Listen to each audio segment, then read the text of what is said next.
G'day there folks, I'm Beanie and welcome to Beanie Draws. This is part 2 of this Indominus Rex versus Ankylosaurus fight, or depending on how I've edited this video, this is also still part 1. So it just depends on how I've gone about editing this video really. But the next stage is I'm going to draw the Ankylosaurus side of it.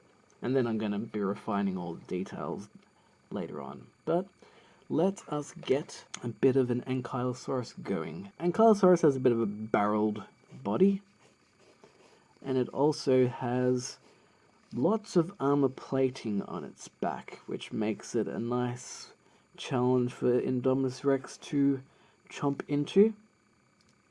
So what we'll do is we will put in some of its armor plating along its back.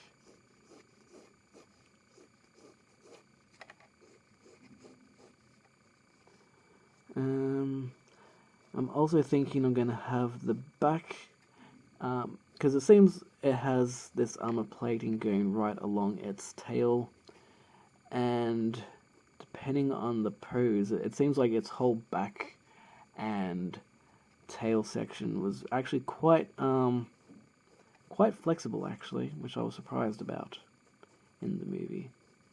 So I'm just going to give it some flex and move.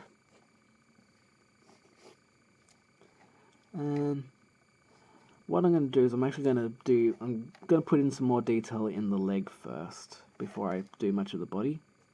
So I'm going to put in a little bit of detail in the leg structure and the knee. So put in some calf muscle.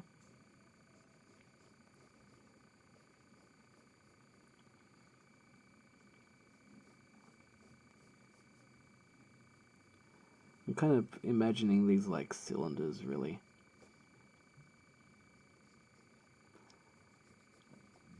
So it seems like it's kind of got little stubbly arms and legs.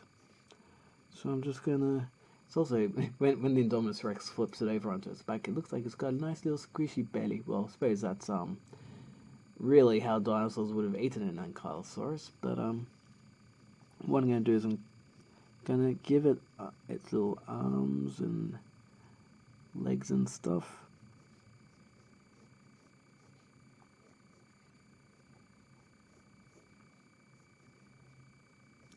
I'm also trying to... Its hands and feet seem to be... you probably have seen the old school way of drawing like Triceratops and Brontosaurus feet, like elephant feet, like this. But it doesn't seem to have your typical elephant feet. It seems to have feet kind of more like... It has chunky fingers, kind of like that. So that's how I'm going to do its hands and feet, kind of like that.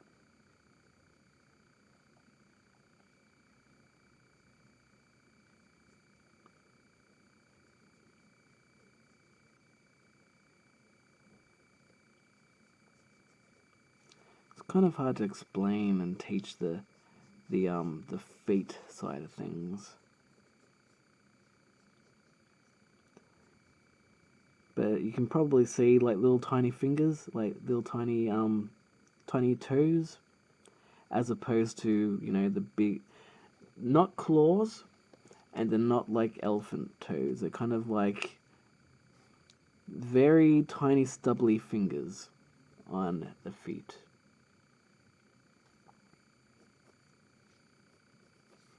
And I'm just going to do the same for this part. Because I can already more or less see in my head how I want this to look. Okay. I'm trying to use multiple different bits of the movie to kind of get a better idea of how its body will look. So I'm going to draw the fleshy part of its stomach. Then I'm going to put in some knees. And it's spreading the load of its weight over all of its body. So I'll have the legs stretching out a little bit. So I've just fixed up the lighting, so hopefully for now you can see a little bit better in what I'm doing with the legs. Alright, so what we're going to do is put in the placement of the feet, because he's doing his, wide stance and walking around and battling. I can't really teach too much in this regard, just kind of think of it as a bunch of cylinders, because at the moment I'm just trying to figure out where I'm going to place it all. So I'm just trying to basically think of elbows, shoulders, and the undercarriage. I'm also trying to make the placement of the hands look decent.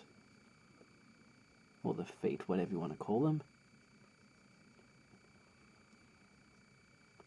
So I'll do the hands like that. So they got little stubbly fingers. Can't really tell if Ankylosaurus has much of a neck. Mainly just a bunch of flesh, a head, and its spikes. Well, what we can do is we can put some of the spikes in it right away.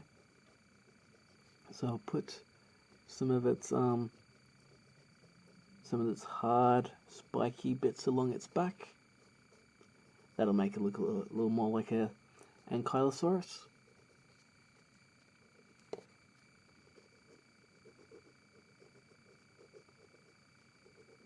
What it seems is there's like one row, then there's another row, then there's another row down this side, and then there's some of the big spikes along its side. So I'm going to do these kind of big spikes along its back, which would be probably as protection to stop hungry predators from eating it. Not that it boded too well in Jurassic World. Spoiler alert.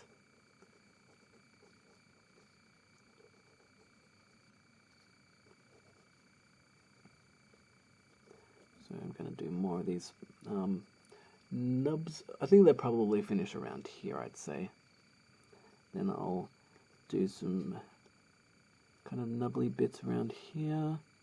And I'm only going to have the tip of these spikes down the other side, because you won't really be able to see too much, because that's the other side of its back. It'll be mostly hidden. Then I suppose what we can do is put some of the spikes of its shell. Maybe I just call it a shell, even though it's really technically armor plating. But they're very big, spiky bits along its back. So I'm just trying to work in these spikes. Gets a little bit technical.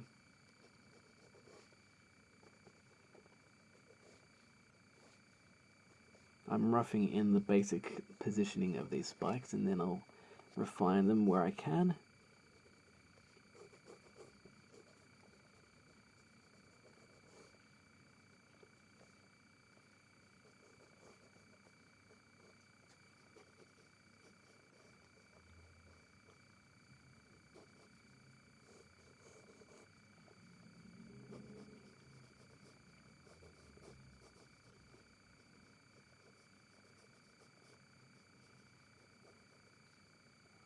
So I'm gonna try and put some.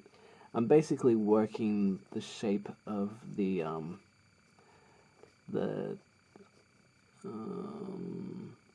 hard bony sections of the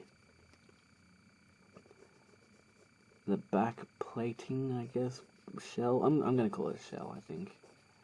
I'm just basically working it in, so can't really teach you much on how to draw the shell, because I mean this is the first time I've ever really drawn an Ankylosaurus, so I'm trying to figure out how it probably looks based on, the references from the movie, and then I'm just working in bits of detail, like I'm working in where the connecting part of the of these big side spikes go, and trying to work it all out from there.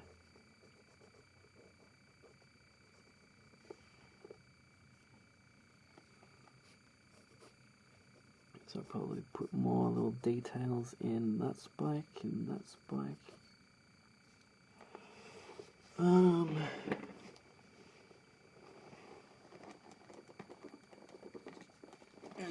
My old trick of using an envelope to try not to smudge too much line work.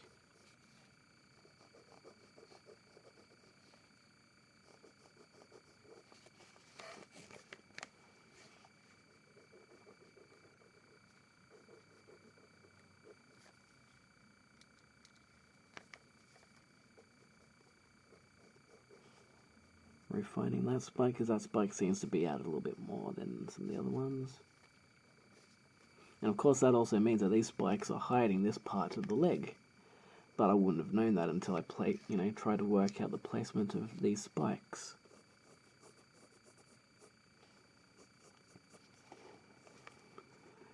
And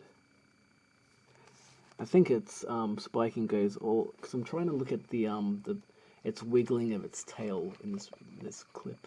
So pretty much the best way to draw an Ankylosaurus is just to like go through the movie a few times, if you can acquire a clip from the movie, and just watch it multiple times and study it and see where the bits of its legs and that go. So it appears, depending on the angle that you're looking at the Ankylosaurus, it seems that the thicknesses of the spikes are pretty consistent along it. I thought it'd get they do get smaller, but they're pretty consistent in. Again, it's kind of hard to explain because it's a flexible, moving, yet hard armor plating thing. So I'm just basically drawing it as I'm watching bits and pieces and trying to work it out as I go along.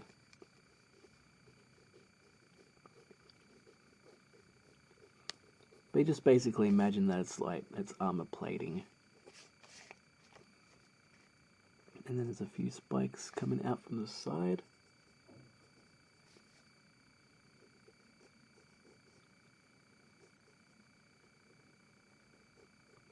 And they get a little bit bigger as they get closer to the rump, I guess you call it.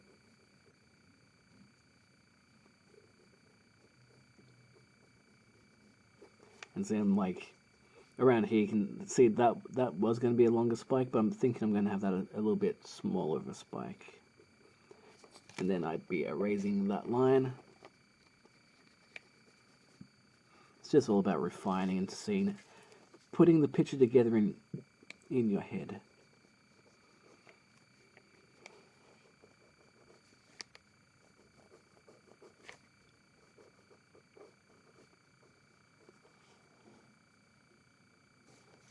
And also those spikes on the top end seem to continue along its back, right down its tail a little bit.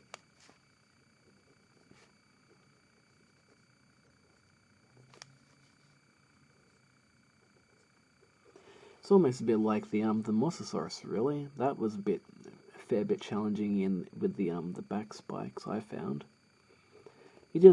Basically, if you can acquire a copy of the movie in digital form, or in a way that lets you move back and forward through the timeline of the video, so you can rewind it slightly and fast forward it slightly, that gives you a better idea of studying the general shape of it.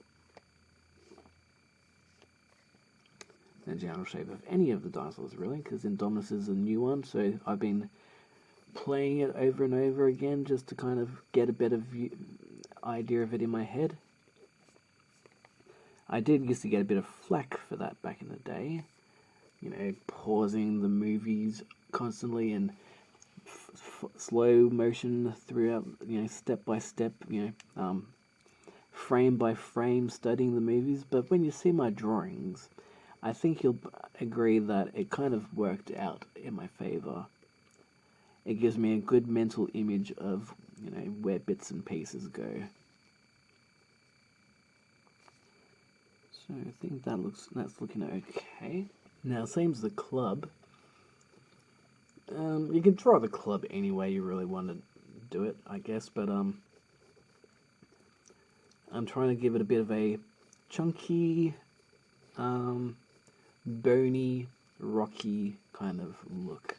Something that looks like it's really going to do some damage if it whacks something, because it's meant to be one solid piece of bone. A very chunky piece of bone. Because that's its defense mechanism.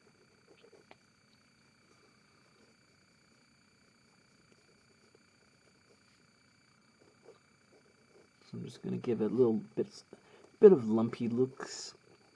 Almost, I guess you could almost think of it like, you know, drawing a cloud, really. So yeah, the more I study the fight and just looking at how its club looks on the end of its tail, the more I'm getting a better idea of how it's meant to look. So this is less about me teaching you how to draw the Ankylosaurus in the club and more just kind of watching me as I learn how to draw it myself. So I'm just getting different shots of the movie and trying to, like I said, trying to put together a mental image of how it's meant to look, and then I, you know, structure it all in my brain and try to put it down onto the drawing. But I think the club itself is coming together now.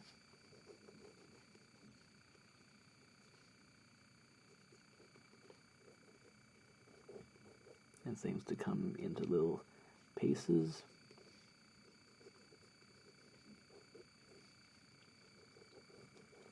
Each individual segment, and some of them turn into spikes, and they turn into side spikes.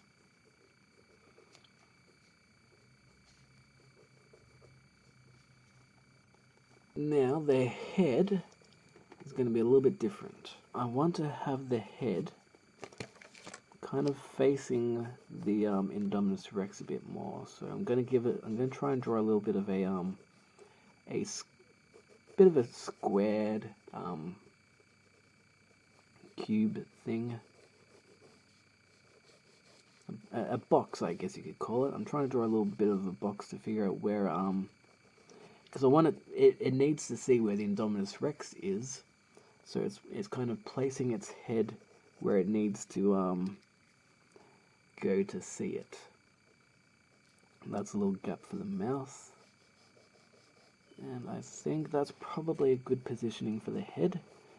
So I've drawn it in a box format to start off with. Considering how well, basically, the Ankylosaurus's head is more or less kind of a box shape. The skull for the head. It has it seems to have more or less 4 big kind of spikes on its top corners and on its kind of jaw area. So I'll draw these spikes on its head, and for its jaw, that should work out okay.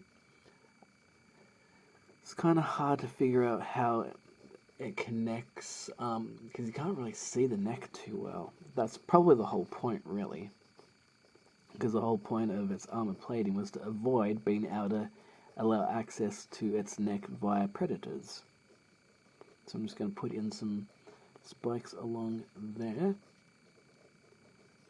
And try my best to... It's kind of a hard balance between organic and bone. Trying my best here.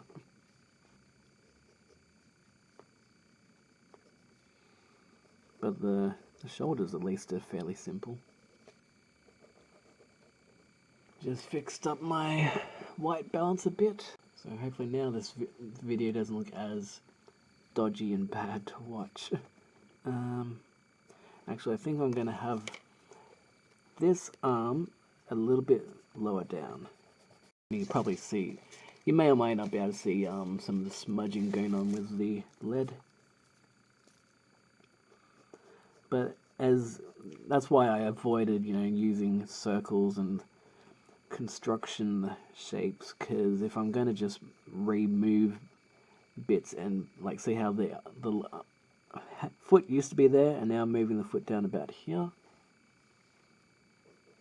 it's just because, you know, if it's not going to be, it's not set until it's set. So that's why I can't really teach you how to draw this guy, like, you know, this is how you draw, this is, you know, put a circle here and then a tube here and that, because I'm basically trying to figure out the placement of the feet and the hands and all that as I'm drawing it. And of course I've moved the hand around, so now it's over here.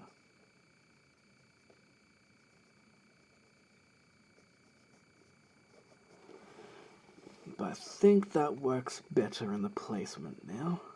I think its eye goes about here on the skull, so I'm just going to put that thing there.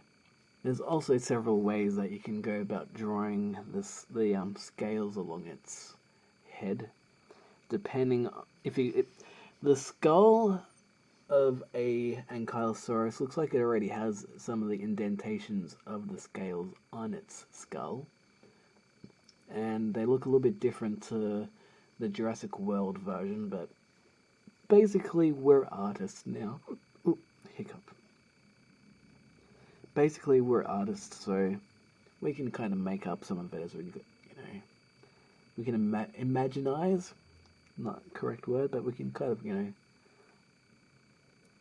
try to get an idea of what we want it to look like. It doesn't have to be perfectly exact. It's not like we're drawing, you know, elephants or anything that exists today. There's a line here that goes up to its cheekbone, it looks like. And it has a bit of a fleshy undertone for its mouth. As it opens. It also seems to have a bit of a beak. So now what I'm going to do is I'm going to erase down into here to give it room for its mouth.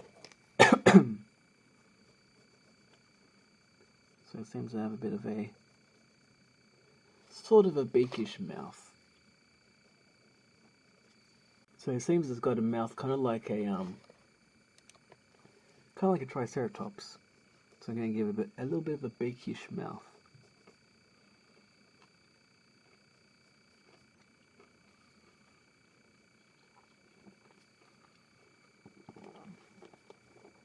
And because it's fighting, its mouth is going to be open with a little bit of a tongue. Doesn't seem to have that big of a tongue.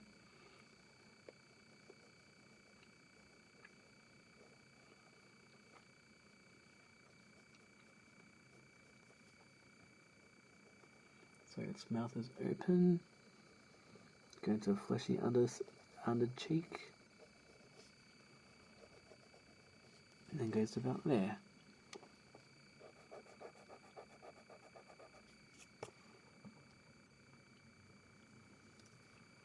So hopefully this is looking okay. It may not be the best example of an Ankylosaurus, but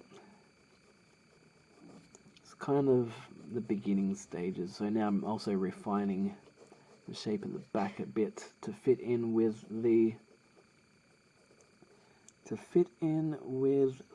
where it is with the neck.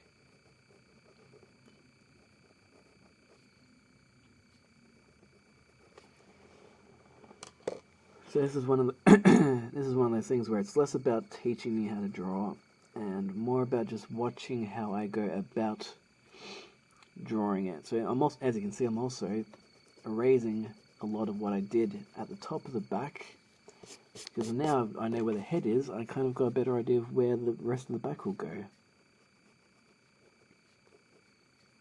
So I'm going to have bits of back like that.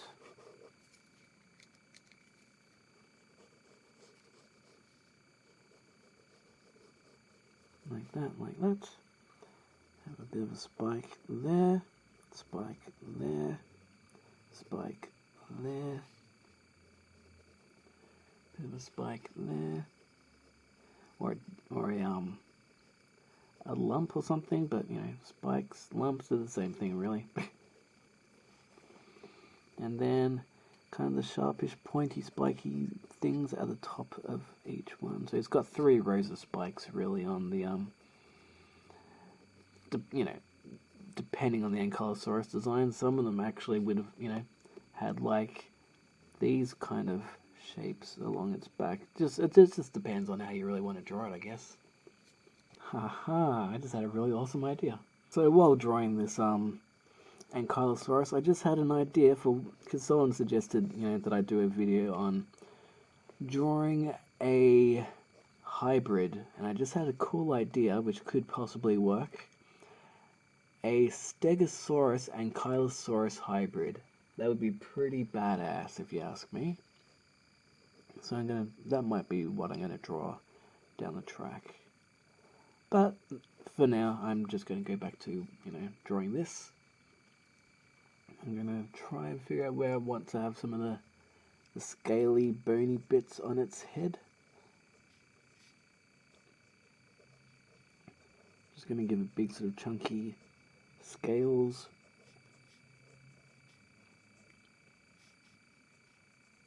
And then shading. I'm pretty sure I'm pretty sure I quite like how it's going now with its its positioning and its shading and all that now. So I'm just going to shade in the plating now. Because of my lighting and because this is pencil and pencil reflects light, you'll have to forgive me now that the lighting isn't the best that it could be. So I'm just going to shade in this, and then I think I'm going to take it in to fine liner. I think either fine liner or ballpoint pen. So I want it to be kind of dynamic in its lighting.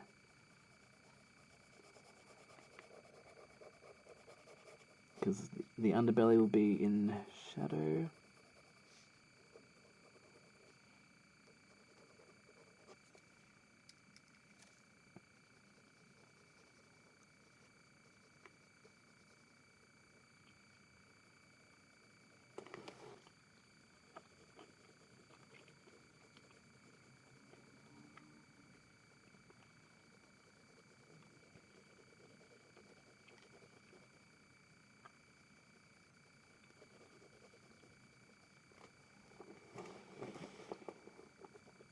I probably should put in a foot there.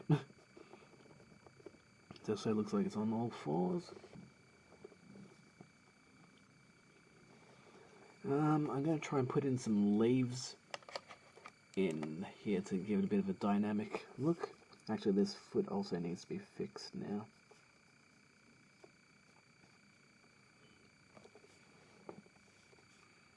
So I'll give it some bit of leaves and that, bit of a floor.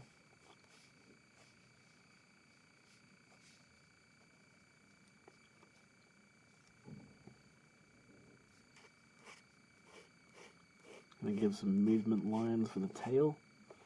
So now I'm just going to decide on what I'm going to do this, if I'm going to do permanent marker, or not permanent marker, but in marker pen, or if I'm going to do this in ballpoint pen. But I'm thinking I'm leaning towards felt tip pen, which could lead for some epic kind of rendering style. So I'll try it in felt tip pen and see how we go. So yeah, that'll probably be another video. So if this is all one video, thank you for watching. If this is the a two-parter video already, well then wait till the next part for the felt tip pen stage of things. But thank you for watching so far. Hopefully you like where this is heading. If you do like where this is heading, give it a thumbs up and wait and see where things go from here on. So thank you for watching. Subscribe, comment, and all that good stuff. And I'll see you in the next video. Cheerio.